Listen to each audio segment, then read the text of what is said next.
నమస్తే రమగారు. నమస్తే జయ. రమగారు, కొన్నిసార్లు మనం పేపర్లో ఒక న్యూస్ చూస్తూ ఉంటాం. సడన్గా నోట్ల కట్టలు బయటపడినాయి, అయితే రోడ్డు మీద పడేశారు, చెత్త కుప్పలో దొరికినాయి, మూట దొరికిందని. లేదంటే తవ్వుతుంటే ఏవో కనపడ్డాయి, లంకి బిందులు కనిపించినాయి, నగలు కనిపించింది. ఎందుకు దొరకలేదు అనిపిస్తుంది కదా. అదే, అందులో కొంచెం దొరికినా చాలు కదా, అలాంటి ఫీల్ కూడా వస్తూ ఉంటుంది. ప్రతి ఒక్కరం అనుకుంటాం. అవును, అదేదో వచ్చి మనకే ఎత్తుకు పడిపోలేదు ఆ సిరి సంపదలు. మనకు అదృష్టం లేదనుకో, వాడెవడికో లాటరీలో ఎన్నో కోట్లు వచ్చాయంటే మనకి ఈనాడు రాలేదే అలా అనిపిస్తుంది. ఆ లిస్టులో అసలు మనం లేవా అనిపించేస్తుంది కదండి. అవును, అలాగే అనిపిస్తుంది జయ. అవేమైనా వచ్చాక రాబోయేది ఏమిటో మనకు అసలు తెలియదు, ఊహించుకోలేము. మనకు అది అర్థం కాదు. వచ్చి మన మీద పడిపోలేదనిపిస్తుంది. అవునవును, పడిపోయాక మనకేమొస్తుంది అనేది వచ్చేసాక దాన్ని కాలం గడిస్తే కానీ తెలీదు. ఒక్కోసారి మంచిదే అవ్వచ్చు, కానీ ప్రతిసారి మంచిది అవ్వాలని లేదు. అంతే అంతే కదా. ఒక చందమామ కథ ఒకటి ఉంది జయ, చెప్పండి. భలే ఇంట్రెస్టింగ్గా ఉంది. కుంభకవనం అని ఒక అడవి ఉండేదట. బాగుంది. కుంభకవనం దాని పేరు. ఆ కుంభకవనంలో జనాలు వీళ్ళు తిరుగుతూ ఉండేవారు. అడవి చుట్టుపక్కలన్నీ చిన్న చిన్న గ్రామాలు. అడవిలో కూడా కొన్ని కుటుంబాల వాళ్ళు ఉన్నవి కూడా కొంచెం కనపడుతుండేవి. అయితే ఈ కుంభకవనంలో కుంభకుడని ఒక రాక్షసుడని, అతను అక్కడే ఎక్కడో భూగర్భంలో ఎక్కడో ఇల్లు కట్టుకుని ఉంటాడని చెప్పేవాళ్ళు. అతన్ని ఎవరు పెద్దగా చూసింది లేదు. ఆ వనం అతందని చెప్పేవాళ్ళు. ఆ అడవి ఎప్పుడైనా ఒక్కొక్కళ్ళకి ఏదో ఒక రూపంలో కనపడేవాడని, వాళ్ళకి మామూలు కట్టలు కొట్టడానికి వెళ్ళిన వాళ్ళకి చందనం చెక్కలు దొరకటం, తేనెటీగలు ఒక్క తేనె కాస్త తేనె కోసం పట్టుతేనె కోసం వెళ్తే 25-30 తేనె పట్టలు దొరికేసేయటం, కట్టెలు కొట్టుకోవడానికి వెళ్తే వాళ్ళకి మంచి అద్భుతమైనవి వనమూలికలు లాంటివి దొరకటం, ఒక మూలిక కోసం వెళ్తే అన్ని మూలికలు ఒకే చోట దొరకటం, అట్లా లాభం కనపడేదని చెప్పేవాళ్ళు. ఈ కుంభకుడు అప్పుడప్పుడు మానవ రూపంలో ఎవరికైనా కనపడతాడని, అతను కనపడ్డప్పుడు వీళ్ళకి భలే లాభం చేకూరుతుందని కూడా చెప్పుకునేవాళ్ళు. వాడేం చేయడా? ఏం చేయడు. అతనికి మనుషులు మంచి వాళ్ళైతే వాళ్ళకి సహాయం చేస్తాడని, బహుమతులు ఇస్తాడు కుంభకుడు అని నమ్మేవారు, శాంటా క్లాజ్ లాగా. కానీ అలా జరిగిన దాఖలాలు లేవు, కానీ ఆ మాటలు మాత్రం ఉండేవి. అయితే ఈ అడవిలో కర్దముడు అని ఒక కుర్రాడు ఉండేవాడు. ఇతనికి రేవతి అని భార్య, ఒక 2 ఏళ్ల పిల్లవాడు గోపాలుడు అని ఒక పిల్లాడు ఉండేవాడు. ఈ ఒక 25 ఏళ్ల వాడు ఈ కర్దముడు. యాక్టివ్గా ఉండేవాడు. ఏదో అడవిలోకి వెళ్ళి అవి ఇవి తెచ్చుకుని పుట్టతేనే అవి తెచ్చేవాడు, ఊళ్ళోకి వెళ్ళి అమ్మేవాడు, కట్టెలు కొట్టుకొచ్చేవాడు. రెక్కాడితే కానీ డొక్కాడదు. చంటి పిల్లాడు ఉన్నాడు కాబట్టి భార్య ఇంటి దగ్గరే చక్క పెట్టుకునేది, చుట్టూ తవ్వనవి పుల్లలవి ఏరుకొచ్చుకుని పొయ్యి వెలిగించుకోవటం, భర్త తను కులాసాగా ఉండేవాళ్ళు. చిన్నపిల్లలు ఆ వయసు 25-30 ఏళ్ల వాళ్ళకి పెద్దగా విశేషాలు ఏమక్కర్ల, సరదాగా సంతోషంగా ఉండడానికి చాలా వెసులుబాట్లు అక్కర్ల వాళ్ళకి. వాళ్ళకి తినడానికి ఇద్దరు కులాసాగా కాలక్షేపానికి ఉంటే చాలు. వయసు పెరిగే కొందుకే కదా మనకు ఆశలు పెరుగుతాయి. ఈ 25 ఏళ్ల వాళ్ళకి ఏముంటుంది, కాయ కసరు ఏం తిన్నా అరుగుతుంది ముందు. అయితే ఒకనాడు ఏమైందంటే ఈ కర్దముడు అడవిలోకి వెళ్ళాడు. ఈ కుంభకుడు గురించిన మాటలు ఈ అడవిలో ఆ అమ్మాయి వింటూనే ఉండేది. ఒక ముసలాయన వచ్చాడు. ఆ సమయానికి ఈ అమ్మాయి పొయ్యి వెలిగించుకుంటుంది. పొయ్యి వెలిగించుకుంటుంటే ఆ పొయ్యిలో ఊదుతూ నిప్పులు ఎర్రగా మెరుస్తుంటే, ఈ నిప్పంతా బంగారం అయిపోతే ఎంత బాగుంటుంది. బంగారం దొరకదే, అడవిలో వాళ్ళకి బంగారం దొరికింది, వీళ్ళకి వెండి దొరికింది, వాళ్ళకి గంధం దొరికింది అంటారు. మనకి ఏనాడు దొరకలేదు ఏంటి? పాపం కర్దముడు ఎంతో మంచివాడు కదా, అయినా కూడా మనకి ఎందుకు దొరకలేదు? ఇలా ఆలోచించుకుంటుంది. చలికాలము. ఈ అమ్మాయి పొయ్యి నిప్పులు వెలిగించుకుని ఆ నిప్పుల దగ్గర పొయ్యి సగన కూర్చుంటే రాత్రులు చలి కాగటానికి వీలుగా ఉంటుందని పెద్ద పొయ్యి వెలిగించింది. ఒక ముసలాయన వచ్చాడు అదే సమయానికి. వచ్చి అమ్మ చాలా చలిగా ఉంది, ఏదన్నా వెచ్చగా ఉందా అన్నాడు. పొయ్యి వెలిగించాను తాత, నిప్పు సెగను కూర్చుందు కానని లోపలగా ముసలాయన్ని పిలిచింది.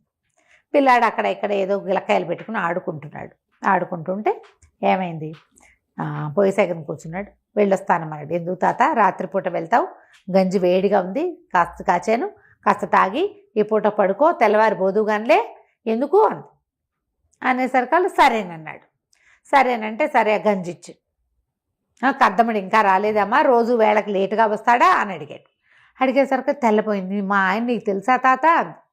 తెలియకేమమ్మా, ఈ అడవిలో కర్దముడిని ఎరగని వాడెవడు, నేను ఈ పక్క నుంచి చాలాసార్లు వెళ్ళా, ఇవాళ ఆలస్యం అయిపోయి ఇట నీ నెత్తి మీద పడ్డా కానీ లేకపోతే నేను చాలా మాటలే మీ గుడిసెని చూశాను నేను అన్నాడు. ఓహో మొగుడికి తెలుసు కాబోలు అని కూడా అనుకుంది. ఆ గంజి తాగాడు. ఆ పొయ్యి సెగన పక్కనే కూర్చుని వెచ్చగా చలి కాగుతూ కూర్చున్నాడు. బాగా చీకటయ్యాక కర్దముడు ఏదో లేడిని కొట్టుకుని వచ్చి పట్టుకొచ్చాడు లోపలికి. గుడిసెలకు చెప్పా చలి చంపేస్తోందే, అన్నం వండావా అన్నాడు. రా నాకు ఆకలిస్తుంది, వేడివేడిగా అన్నం ఉంటే పెట్టేసే అన్నాడు. అనేసరికి ఆ మూల కూర్చున్న ఆయన్ని చలిగాలుతున్నావు తాత అన్నాడు. కానీ ఊరికే అడిగాడు తప్ప వీళ్ళిద్దరూ పరిచయం ఉన్న వాళ్ళుగా అమ్మాయికి తోచల. ఓకే. ఆయనేమో మెల్లిగా తలకాయ ఊపాడు. ఆ పొయ్యి పక్కనే నేలకు సాగిలపడి పడుకున్నాడు.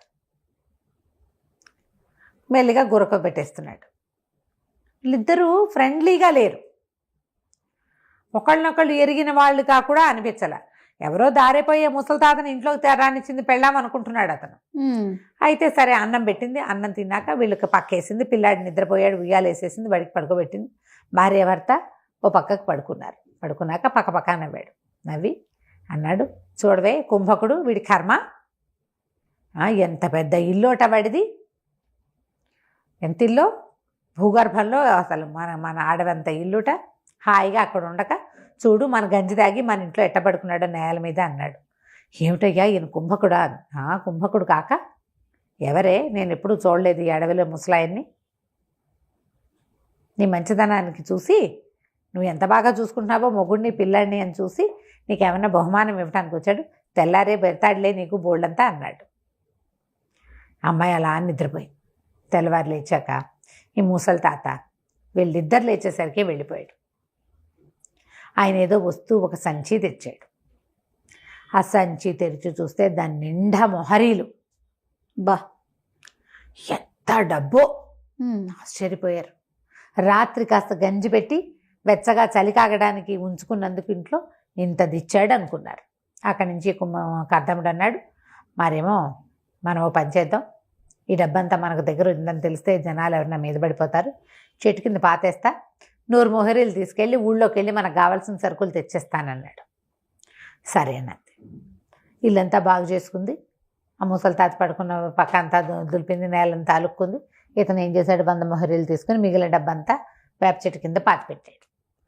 సాయంకాలం వచ్చాడు. వచ్చేటప్పుడు ఎన్ని సామాన్లో తెచ్చాడు. ఒక బండి కూడా కొనుక్కొచ్చాడు. ఎన్ని సామాన్లు, పిల్లాడు ఆడుకునేవి, ఇంట్లోకి బొచ్చడి సామాన్లు పట్టుకొచ్చాడు, బోల్డ్ రకాలు. అక్కడి నుంచి బండి పూట మనకి ఇంత డబ్బులుంటే మన దగ్గర కాలినడకని తిరగాల్సిన కర్మ ఏమిటే మనకి, అందుకని బండి కొనుక్కొచ్చాను అన్నాడు. అతను తప్ప తాగి వచ్చినట్టు తెలిసింది అమ్మాయి. భర్త తాగేసి వచ్చాడు. ఆ రాత్రి ఒళ్ళు తెలియకుండా నిద్రపోయాడు. మళ్ళీ మర్నాడు 100 తవ్వి తీసాడు. అమ్మాయి అడిగింది, ఆ 100 పట్టుకెళ్ళి 100 అయిపోయినాయా అని అడిగింది. అయిపోక మనకేమన్నా తక్కువ లోట, వేలకు వేలున్నాయి, ఎందుకు జాగ్రత్తగా ఖర్చు పెట్టాలి మనం అన్నాడు. మర్నాడు మళ్ళీ 100 తీసాడు. మళ్ళా వెళ్ళాడు. ఏవేవేవేవేవేవో తెచ్చాడు వస్తువులు. తాగేసి వచ్చాడు. తీసుకెళ్ళటం తాగేయటం, తీసుకెళ్ళటం తాగేయటం, తీసుకెళ్ళటం తాగేయటం, ఇదే పాట. రోజులు గడిచే కొందికి అతను తెచ్చి ఇవన్నీ ఎందుకు కొంటావు అనేది, ఇవన్నీ ఎందుకు మనకి అంటే, ఆ గుడిసెలు ఆ సామాన్లు ఏవి పట్టవు, అతను కొనుక్కొచ్చేవి. ఎన్నో వస్తువులు తెస్తాడు. ఇల్లు లేదు వీళ్ళకి, ఆ గుడిసెలోనే ఉన్నారు. అక్కడి నుంచి ఈ అమ్మాయి శతపోరటం మొదలుపెట్టింది. అమ్మాయి ఇతను ఏదైనా 2 సార్లు ఈ అమ్మాయి అడిగిందో అతను తన్నేవాడు. అంతకుముందు ఏనాడు అతను చెయ్యెత్తి కొట్టిన పాపాన పోలా రేవతిని. ఇప్పుడు కర్దముడు ఎంతసేపు భార్యని కొట్టడమే. అమ్మాయి నిలదీస్తుంది, ఎందుకు చేస్తావు ఇట్లా, ఈ తాగొస్తావేమిటి, సుఖం లేదు, సంతోషం లేదు, డబ్బులు వచ్చాయన్న ఆనందం లేదు, నువ్వు ఎందుకు ఇవన్నీ తెస్తావు, ఈ వస్తువులన్నీ ఎందుకు, ఇల్లు వాకిలి ఏర్పరచుకోవాలి, నేను ఎన్ని ఊహించాను, పెద్ద ఇల్లు కట్టుకోవాలి, శుభ్రంగా వ్యవసాయం చేసుకోవాలి, 10 మందికి పని ఇవ్వాలి, 10 మంది పాలేళ్ళు ఉండాలి, 4 గొడ్లు ఉండాలి, పిల్లా పాపతో తొలుతూగాలనుకుంటే నువ్వు తప్పదాగటమే కనపడుతుంది, వస్తువులు కొనుక్కొస్తావు, ఇందులో ఒకటి రక్తికి రంగానికి వచ్చే వస్తువు లేదు, ఈ సామాన్లన్నీ ఎందుకు చేస్తావు ఇవన్నీ అని ఓ అరిచి కేకలు పెట్టింది. కేకలు పెడితే ఏమన్నాడు, సరే ఇల్లే కదా అంటే, ఏమంది, ఇల్లు నేను కట్టించుకుంటా, 400 వరహాలు 300 వరహాలు తీసి నాకు ఇవ్వు, పని వాళ్ళని పెట్టుకుని నేను ఇల్లు నాకు కావాల్సినట్టు కట్టించుకుంటాను, నీ బొంద నీకేం తెలుసు, నువ్వు ఇంత పీత ఒక చిన్న ఇల్లు కడతావు, నేనైతేనా అని చెప్పేసి మళ్ళీ బోళ్ళంత డబ్బు తవ్వి తీసి ఎక్కడెక్కడి నుంచో పని వాళ్ళని రప్పించి పెద్ద ఇల్లు కట్టించడం మొదలుపెట్టాడు. ఆ ఇంటి పని ఇప్పటికీ అవ్వదు, ఈ తవ్వుడు మాత్రం అలాగే ఉంది, తీస్తుండా వేస్తుండా, తీస్తుండా పోస్తుండా. ఈ అమ్మాయికి డబ్బంతా అయిపోతుందని తెలిసిపోయింది. ప్రతిరోజు తీస్తూ ఉంటే లెక్క మాత్రం లేకుండా తీస్తే ఎలా ఉంటాయి డబ్బులు, డబ్బులు అయిపోతున్నాయి అనిపించింది. ఇంతలో ఏమైంది, ఒకనాడు ఇతను ఈ ఊరు వెళ్ళినప్పుడు టౌన్లోకి వెళ్ళేవాడు కదా, నగరంలోకి వెళ్ళినప్పుడు జూదం ఆడడానికి వెళ్ళటం మొదలుపెట్టాడు. తాగుడుతో పాటు జూదం కూడా. దురభ్యాసాలు అలాగే కదా మొదలవుతాయి, ఒకదాని నుంచి ఇంకొకటి. డబ్బుతోటి దురభ్యాసాలు మొదలవుతాయి. దురభ్యాసం నెంబర్ 1 స్టార్ట్ అయిందంటే 2, 3, 4, 5, 6, 7, 8 ఆటోమేటిక్గా వెళ్ళిపోతాయి. మనం చూస్తున్నాం కదా మనుషుల్ని, అట్లాంటి వాళ్ళని. అక్కడి నుంచి జూదశాలలో ఏదో మాట వచ్చి నా దగ్గర ఏం తక్కువ ఉన్నారు, చెట్టు కింద తవ్వితే కావాల్సినంత అన్నాడు, చెప్పేశాడు. అనగానే ఆ నోట ఈ నోట నగరంలో రాజుగారి చౌతి దగ్గరికి వెళ్ళింది. నగరాధికారులు వచ్చారు. నీకేదో దొరికింది పాతు, నేలలో దొరికిన పాతు రాజుది, నువ్వు వాడుకోవడానికి వీల్లేదు, తిగి నువ్వు ఎక్కడి నుంచి తవ్వి తీసుకొస్తావో అది తవ్వి చూపించమన్నారు. నేనెందుకు తవ్వుతా, అదంతా నా స్వార్జితం, నేను ఇవ్వనన్నాడు. వాళ్ళు ఊరుకోకుండా బల్లెం పెట్టి ఒక పోటు పొడిచారు. నా మీదే పడతారా అని ఇతను వాళ్ళ మీదకి తిరగబడ్డాడు. మరి తాగుబోతనంతో పొగరుబోతానం రాదు, అంతేగా. డబ్బుతోటి వచ్చేవేమిటి, తాగుబోతానం తిరుగుబోతానంతో పాటు పొగరుబోతానం కూడా వస్తుంది. తిరగబడేసరికి రాజభట్ల మీద తిరగబడితే వాళ్ళు కాస్త కత్తి విసిరేస్తారు, మెడ తెగిపోయింది. కేవమని పెద్ద కేక పెట్టింది రేవతి. కర్దముడు పరిగెత్తుకొచ్చాడు. ఏమిటి ఎందుకే, ఏదైనా కల వచ్చిందా అన్నాడు. అనేసరికి అమ్మాయి లేచి చూసుకుంది. అమ్మో ఏమిటి ఇదంతా ఇలా ఉంది అని. మీరు తెల్లవారిద్ది అప్పుడే. అటు ఇటు చూసింది. ఆ ముసలి తాత వదిలిపెట్టేసిన మూట ఒకటి కనపడుతోంది. అతను లేచి వెళ్ళిపోయాడు. ఆ అమ్మాయి కేకలు పెట్టి ఇదిగో ఆ తాత వెళ్ళిపోయినట్టున్నాడు, ఆ సంచి ఏదో వదిలిపెట్టంటే ఉంచవే నీకు బహుమానం ఇచ్చుంటాడేం కదా కుంభకుడు అన్నాడు భర్త. కుంభకుడు ఇచ్చిన బహుమానం నాకొద్దు. మనకి ఏది ఉందో అదే, మనకి ఏది దొరకాలనుందో ఏది లభించాలనుందో అదే లభిస్తుంది తప్ప ఆయన ఎవరో వదిలిపెట్టిన సంచి నాకొద్దు. కేకలు వెయ్యి, ముందు ఈ సంచి ఇచ్చేసేయి అని చెప్పేసి గట్టిగా కేకలు పెట్టింది. వీళ్ళిద్దరికీ మంచి సయోధ్య ఉంది. ఆ అమ్మాయి ఇచ్చేయమంది కాబట్టి ఇచ్చేసాడు. అదే చేతి నిండా డబ్బు వచ్చి అహంకారము, పొగరుబోత్తనము, తర్వాత దానివల్ల వచ్చిన తాగుబోత్తనాలు వస్తే భార్య మాట వినేవాడు కాదు అతను. అవును, సంపాదనలు ఎక్కువ లేనప్పుడు భార్యాభర్తలకి సయోధ్యలు ఎక్కువ ఉంటాయి. మీరు గమనించండి, ఆలోచించండి, ఇలా ఉంటుంది. దాంతో భార్య వద్దంటుంది కదా, అందులో ఏమున్నా సరే మనకొద్దు, ఆయన సంచి ఆయనకి ఇచ్చి పంపించేసి అక్కడి నుంచి ఆ సంచి పుచ్చుకుని కేకలు పెట్టాడు. ఓ తాత ఆగా అని కేకలు పెట్టి ఆ సంచి పట్టుకెళ్ళి ఆయన చేతులు పెట్టాడు. అబ్బే ఇందులో ఏమీ లేదురా నాయన అన్నాడు. ఏమీ లేకపోయినా నీ సంచి నువ్వు పట్టుకెళ్ళు, వేరే వాళ్ళ వస్తువు మా ఇంట్లోకి రావడానికే వీల్లేదు, మా ఆవిడ ఒప్పుకోదు అని చెప్పి పంపించేశాడు. అక్కడి నుంచి వెనక్కి నవ్వుకుంటూ వచ్చాడు. ఏమిటే భయం వేసిందా, నీకేమైనా పీడకలు వచ్చిందంటే అమ్మాయి ఏం చెప్తుంటే వేడి గంజి కాచి భర్తకి గిన్నెలో పోసి ఇచ్చింది. ఇతరుల సొమ్ము పరుల సొమ్ము పాము వంటిది. కష్టపడి సంపాదించుకుంటే మనం జాగ్రత్తగా వాడుకుంటాం.